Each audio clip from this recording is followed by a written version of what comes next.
কেমন ছিল আমার প্রিয় নবীজির আচরণ, আচরণ কেমন ছিল, এই টপিকে আমরা কথা শুনবো। আমরা যদি কোরআনকে জিজ্ঞেস করি যে কোরআন তুমি বলো তো বিষ্ণু ইসা ইসলামের আচরণ কেমন ছিল, আমার নবীর আখলাক কেমন ছিল, ব্যবহার কেমন ছিল, কোরআন খুব প্রিসাইজলি আমাদেরকে জানায় এবং বলে যে ওয়া ইন্নাকা লাআলা খুলুকিন আযীম, and verily you are on a very good standard of character.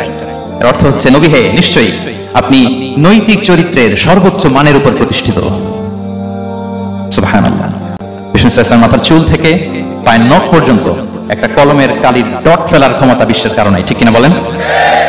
এবং তিনি বলতেন ওয়া ইন্নামা বুইসতু লিউতাম্মিমা মাকারিমাল আখলাক, আমি উত্তম আচরণের পূর্ণতা দান করার জন্য এই পৃথিবীতে এসেছি, উত্তম চরিত্রের পূর্ণতা দিতে, চারিত্রিক পূর্ণতা দিতে, বিশ্ববাসীকে উত্তম চরিত্র শেখাবার জন্য এই পৃথিবীতে এসেছি।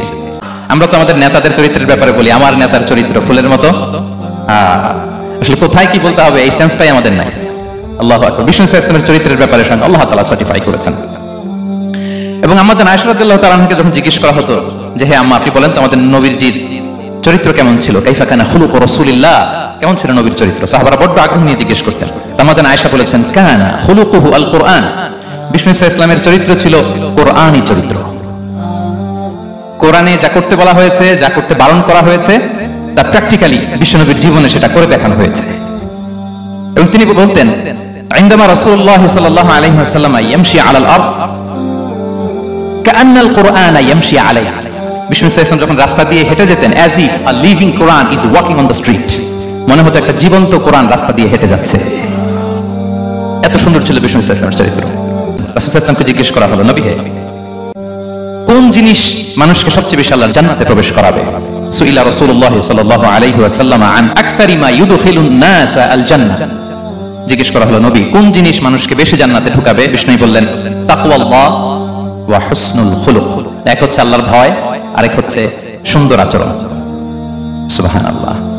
তাহলে এই হাদিস থেকে বুঝলাম যারা বেশি নামাজ পড়বে তারা বেশি জান্নাতে ঢুকবে নাকি? নামাজ পড়তে পড়তে যারা কপাল কালো করে ফেলছে এরা ঢুকবে না? যারা হজ করতে করতে বড় হাজী সাহেব হয়েছে, জিকির করতে করতে হাতে 3-4টা তাসবিহ রেখেছে, তাদের কথা বলা হয়েছে? এগুলো নিঃসন্দেহে অনেক বড় আমল, কিন্তু সবচাইতে বেশি জান্নাতে প্রবেশ করাবে যে আমল, বিষ্ণু বললেন এক হচ্ছে আল্লাহর ভয়, আরেক হচ্ছে সর্বোত্তম আচরণ। প্রিয় ভাইরা, ইসলামের মেজাজটাকে চিনে নেন, ইসলামের এসেন্সটাকে বুঝে নেন। আমরা ভালো আচরণকে গুরুত্ব দিতে চাই না। অনেক নামাজি লোক দেখবে নামাজ পড়তে পড়তে কপালে কালো দাগ ফেলে দিছে, বাসায় বউয়ের সাথে খারাপ আচরণ করে, খিটখিটে মেজাজের, প্রতিবেশীর সাথে শুধু ঝগড়া, কলিগদের সাথে ঝগড়া, মারামারি, দুঃসম্পর্ক, এরকম আছে না? নাই বলেন, আছে না?